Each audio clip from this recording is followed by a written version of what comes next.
Hey everybody, and welcome back to Elley Knows Rocks. Today I've headed out to the middle of Nevada to look at a bunch of different mines, and we're starting out here today at the Argentina Mill site. I believe that this was an area where a bunch of ore was brought into to be processed at this huge mill that's behind me down the hill. We're gonna look around to see if we find anything else that's indicative of mining in the area. Thank you guys so much for joining me on this adventure. Let's go see what we find.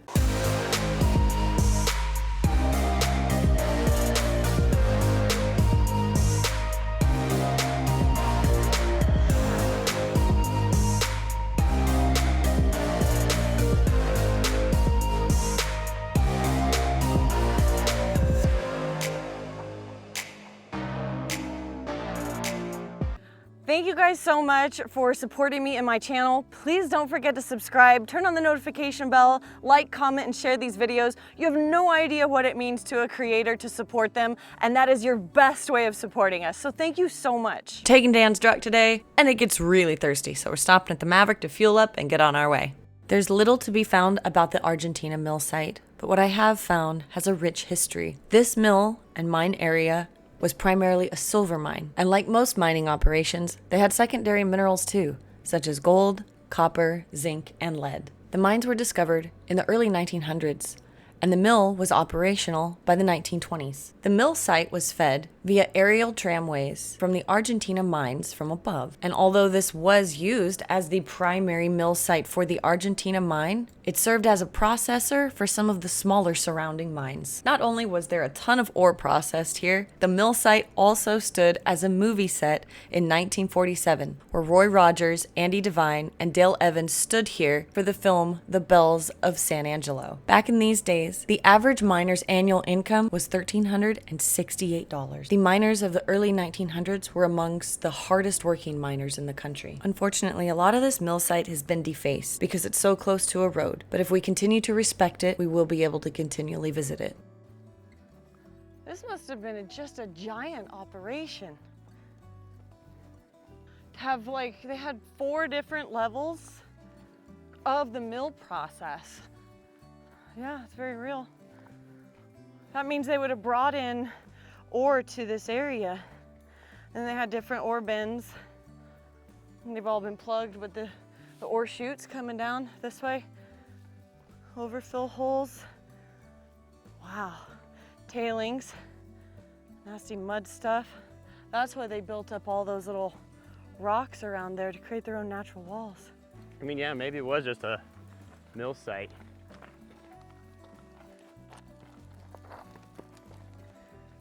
I have to be extremely careful.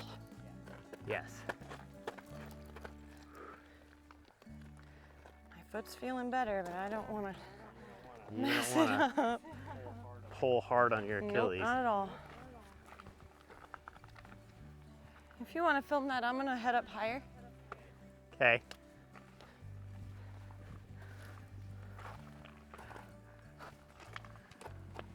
Oh, we've got green rock. Huh? We've got some green rock. Oh, cool.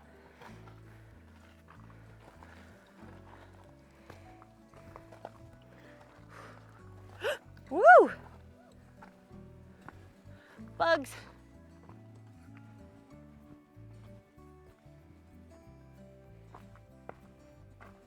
Okay, the pylons up here with these big pieces of rebar and the bolts. This looks like an area where they would have had a head frame. Just the way that it's positioned. Ugh. Boy, I kind of forgot about the elevation. Plus, not being able to move around so much lately, you know? Mm-hmm. This area right here looks like it could have been set up for either a head frame or perhaps a hoist system, which could have brought ore in from any mine in the area, say if those were the stockpiles or if the stockpile was somewhere else, to bring it up to this area, then gravity feed it down to the different levels in this mill site, all the way down there to where the tailings is.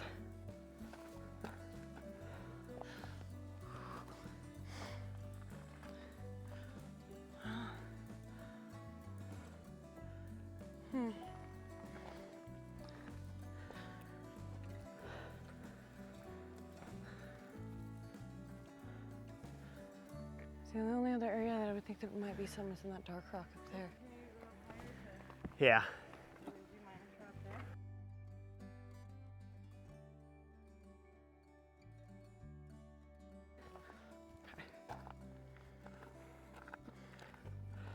There's a little bit of stuff up a little bit higher. And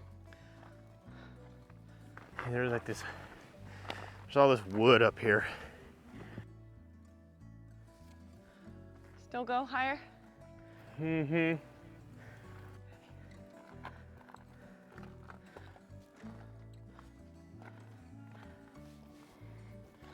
This might be the slowest hiking that I've ever done before because of my foot.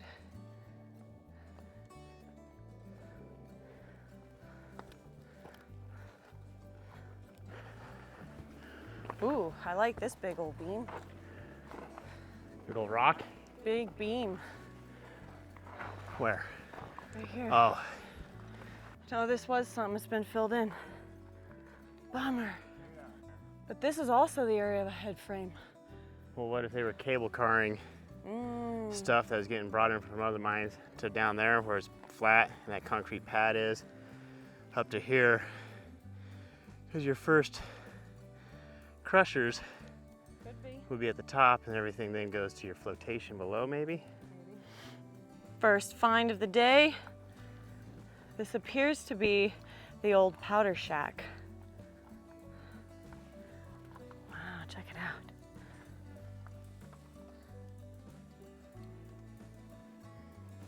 Would make sense. It's in some pretty solid rock. It's away from where they were mining. It's got an old door frame around it. And pretty severe limestone right in here. And look at the benches, almost like steps all the way down. Isn't that neat?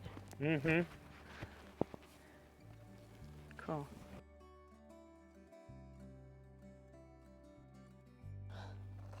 Random nails. Right? These old mill sites are pretty cool, and a lot of them are right along the side of the road. People have free access to come look at this, but remember, be responsible when you're out here. You come onto this land and you assume responsibility for your own life and everything that you do, so don't be stupid and mess it up for the rest of us. Oh, look, the remains of a flotation tank. Or a thickener. A thickener, yeah, could be. Yeah, it's because this is the bottom of it. Yeah. That's pretty cool. And look how neat that looks. The tails just always looks really cool to me because of the process of mining.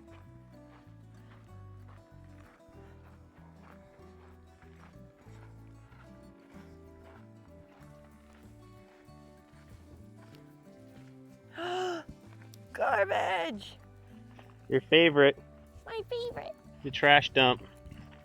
Okay, this area has clearly been walked over to in hopes of, but I don't think that there's really anything over there.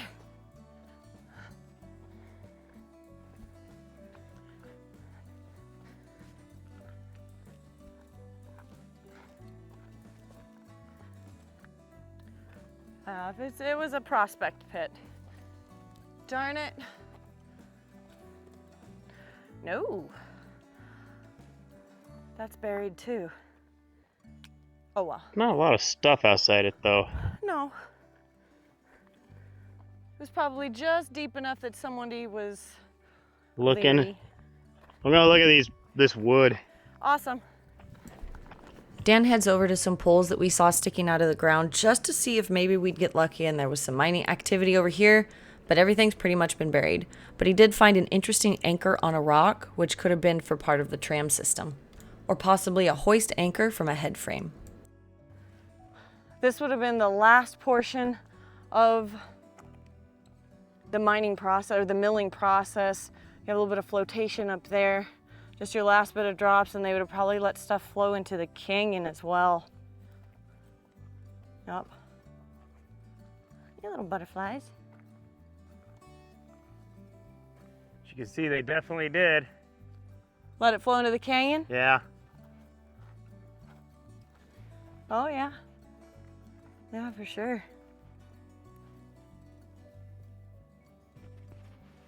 Even the extra little ones down there. Of all the rock walls they built up. Mm-hmm, to hold some of the tailings and stuff. Yeah, this is a massive Right there. mill site. What? Little grave marker right over there. Oh. Yep. Not sure if this is a historical grave marker or if it's something new, but when you find things like this, you should always pay your respects. All right, guys, we checked out this mill site. Now we're gonna head further down the road to go check out our next mine, which should have some adits that we can go inside and explore. I am standing at the Whale Mine right outside Good Springs, Nevada. And if this mine is anything like its name, it should be huge once we get to the opening of the adit. The Whale Mine is nestled into a crevice in the Basin and Range of Nevada. This was a large-scale overthrust mine. Its primary ore was zinc, with lead, silver, and lesser amounts of molybdenum and vanadium. If you're paying close enough attention, you can see the hopper box from the highway. Otherwise, this one's pretty hidden. The last known production of this mine was in 1943, and there were 7 claims remaining at that time of all low-grade ore bodies. After further research, I found out that the main hopper was fed by a 100-foot shaft, and at the bottom of the shaft, the leading adits were filled with water. And due to radiating heat within the mine, it made for a very uncomfortable amount of humidity. If you look along the sides of the hills, you can still see the old footpaths that the miners must have taken in order to get to the mine before the road was put in. The geology and deposit type is a polymetallic replacement of dolomized anchor limestone breccia near chert layers, and most of the ore body could be found within the brecciated zones along structures.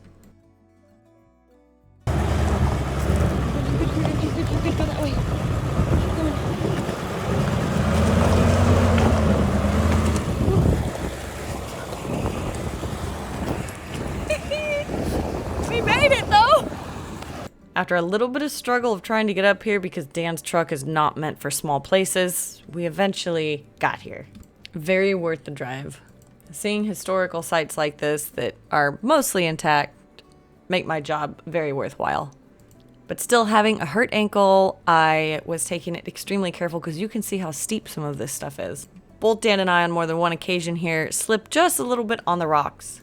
But of course, I had my face down because I was looking for minerals.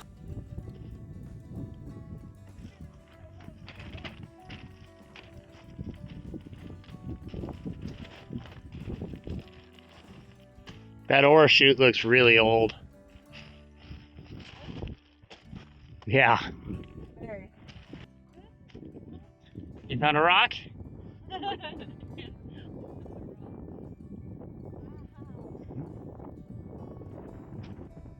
This is part of the ore chute. There were probably tracks bringing ore to this, and it would run down here on supporting beams to go down to the main ore holding area, where usually it would be transported out of here. How shiny that is. And this one looks like vanadinite. Wow. Oh, that looks amazing. Oh, there's another really shiny one. Tons of them up here on this stump pile.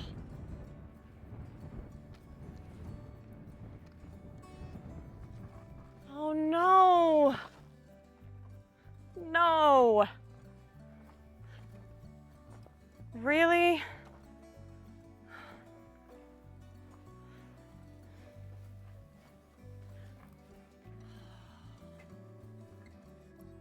Such a disappointment. Look at the tracks that go around that. This sucks. Wow. Look at that geology. Folds and bends. Most of Nevada was a shallow sea before a lot of the orogenies started happening. Some of the rocks Took hundreds of millions of years to form and then would be uplifted through different orogenic events. And as they weather away, you can see the different layers of rocks. Old-time miners would often look for these layers in the rock for faults and ore that would push up during orogenetic events with secondary mineralization from hydrothermal fluid. And that is one of the reasons why they picked this area, I'm sure, to mine in. All right, everybody. Needless to say, I am so extremely disappointed. I don't think that giant gates should be put in front of mines unless they're in an actual heavily traveled area. You saw the road that we had to get up here to come and do this. And so it's just so disappointing that all of whatever is inside there that I don't know about now is completely hidden from everybody. So we're gonna move on. We're gonna go to the next spot. Hopefully that one is accessible. So we'll see. Hope you had fun, and I hope you learned something out here in the Nevada desert about mining and looking at abandoned mines. Thank you guys so much for joining me on this adventure, and I'll see you on the next one.